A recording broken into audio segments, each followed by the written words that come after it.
This is the show of record on Rhode Island's station of record, the Dan Yorke Show on News Talk 630 WPRO and 99.7 FM.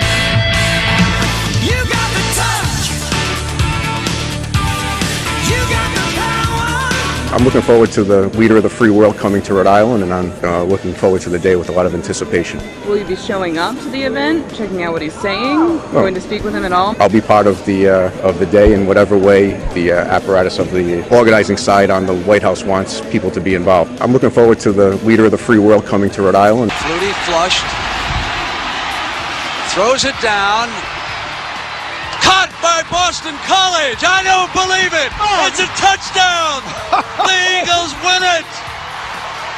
Unbelievable. I don't believe it. Phelan is at the bottom of that pile. Here comes the Boston College team. He threw it into the end zone.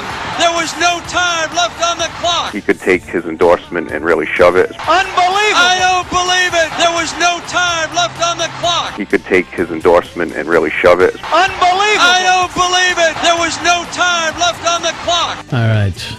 The second hour of the broadcast in studio is the tosser of the bomb, Treasurer Frank Caprio. Good morning. Good morning, Dan. What's new? I was listening to that football call. I remember watching. I was a freshman in college, and my buddy was on Boston College, who played with me at Hendricken, and I was watching that while I was waiting to go to practice myself up at Harvard, playing football up there. So that brought back a lot of good memories. I said to you when I sat down, man, you'll either win it or lose it going down in flames here. Tell everybody what you said. Well, the issue is the night before the president's coming to Rhode Island. I just offered you my sports analogy in audio. Do you have a sports analogy? Oh, you said, I thought you wanted to down recount in the flames? effort. No, well, this is like what happens in so many endeavors, whether it's sports or other activities in life, where either you sit back and you look back on it years later and you say, gee, if I did this or if I did that, maybe the outcome would have been different. We were talking about in golf. Right, for those who are golf, you have that long par 5, and a lot of guys sit there and they play it, the 3 shots. They say that's the safe way to play it. And then there's guys maybe like you and I that look at it, you hit the good drive, and you say, you know what, I'm going for it. And my campaign from a year and a half ago when we started this has been, very disciplined and very strong, and we're going to finish as strong as we started and finish this drill, and we're going to win it. Well, there's now listen, Frank and I have a long history of being nothing but dumb jocks off the air. We like to talk sports, and so I'll stay with the analogy. So you're suggesting that this is 265 over water, and rather than hitting pitching wedge, you took your 3-wood out and you hit it, and here's what I think it might be. This could be Tin Cup. Could be a lot of Remember things. the finish of Tin Cup? Oh, it rolled into the water. Could be a lot of things. Lay up, man! Lay up! I can make this shot. Hitting 7. What's he doing? Hitting 9. What's he doing? Which one is it going to be? What do you think? A week from today at 9 o'clock, people will find out. Well, the very idea that you've offered that analogy tells me that I got a hard time digesting the idea that your comments to John DePietro yesterday morning were extemporaneous. So where in the travels of this conversation about Barack Obama's visit and endorsements and all of that did you decide to spring the shove it line? Well, it was when I was on the radio yesterday morning, but you got to understand the night before was the first time that our campaign was contacted, again, not by the White House saying, here's how we're going to roll this out. We were contacted by a reporter at 9:30 on a Sunday night saying, we'd like reaction to this statement from the political arm of the White House. And we made a very general comment back at that point in time. And then in the morning, I got a text from... what do you mean you made a general comment back? Saying we look forward to the president's visit, that type of a comment. And then you woke up mad? No, and then I was invited to come on the morning show here with John, and I talked about how I felt. It was a very human reaction to the fact that this whole endorsement and how it would play out or not play out was something that was deep in the background, and for the White House to put it out front and center the night before they're coming into Rhode Island, the way they did without telling us directly, that was something that caused me to, again, have a very human reaction Monday morning, and I'll stand by my comments. So there was no Sunday night, you know what? Here's what we're going to say tomorrow. You got DePietro tomorrow morning? Perfect. Let's tell him to shove it.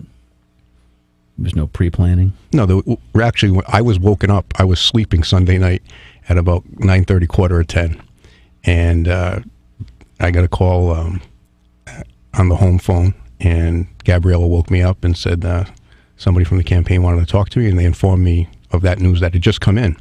So I said, we'll give him a comment back, and we'll wake up tomorrow and go forward. And that's what we did. You didn't talk to anybody in your campaign about what your reaction was going to be? No, I woke up the next morning. Excuse me. I had some breakfast, and I got a text from the station on my campaign number saying, would I like to come on, since there was a front page story about the Obama issue, and I went on. Did you feel 11 feet out on a 10-foot board after you'd said it? No, I mean,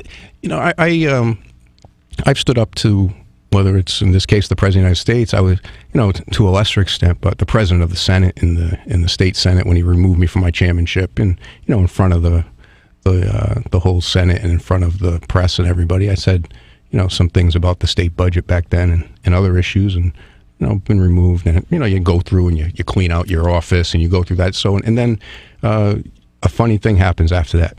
Usually, it's the best thing you ever did. And I look back on events like that in my life, and that's the type of person. I mean, you look at words that have been written about the campaign just over the last week, with the Providence Journal endorsing me, and they say he's a realist and he's a reformer. So there's people that have followed my work in government for 20 years, and they summarize it with very strong language, which I'm going to bring into the governor's office. And so the press conference at the Warwick Mall, that was decided, what, after you made your visceral remark in the morning, I'm going to capitalize and I'm going to repeat it? Was that the strategy? No, the issue then, there was a lot of inquiry from many members of the media, and I said, instead of doing it one at a time, let's answer their questions. And there was a big question of what would be our schedule for the rest of the day. Mm-hmm. And my schedule, I shifted it, and we visited with small businesses, and we went to a veterans event. You said something else in the morning about the flood, the president and the flood. Let's run that. We had one of the worst floods in the history of the United States a few months back. And President Obama didn't even do a flyover of Rhode Island like President Bush did when New Orleans had their problems. He ignored us, and now he's coming into Rhode Island treating us like an ATM machine. Gee, I missed those remarks back in March when we were 4 feet deep in water. Where were those remarks during the earlier portion of the campaign when you were aghast over the president's lack of visit? Well, you know where I was, actually? I'm glad you asked about the floods. I was in West Warwick, right where the CVS and the apartment complexes were flooded for the second time in less than a month. And I was there during both floods. One of the only people on the government side. I remember that. And I was there, and there were TV reports from back then. And I was concerned about the people that were living in West Warwick, that were living in those apartments. If I can finish. I asked you a question about your anxiety over the president's not appearing here. I'm having trouble drawing on your anger about the president not coming here when we were underwater. Where did I miss that, Treasurer? Again, I was focused on the people of Rhode Island, just like I'm focused now. So did you start to get pissed that the president didn't show up over the last 4 months, or was this just part of the add-on and legitimization of this visceral moment that you had? Where is the consistency? Where was the political courage as the Democrat running for governor back in March to suggest that the Democratic president had ignored us, had flown over us?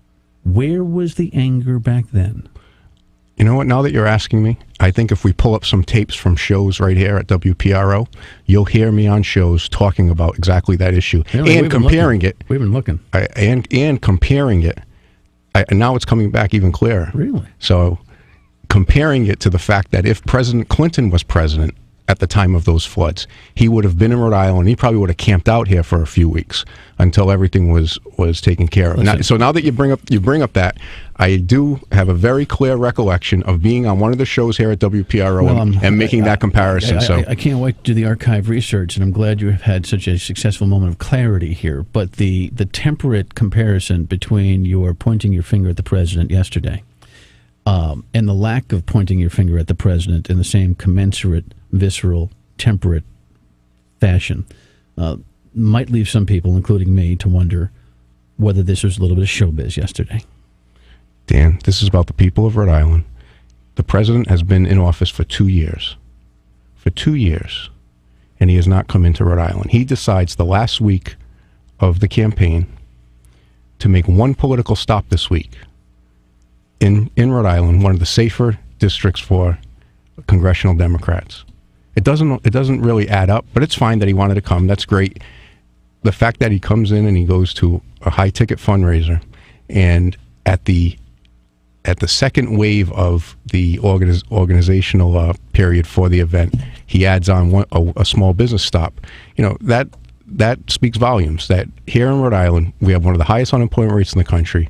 We have a foreclosure rate that's one of the highest in the region.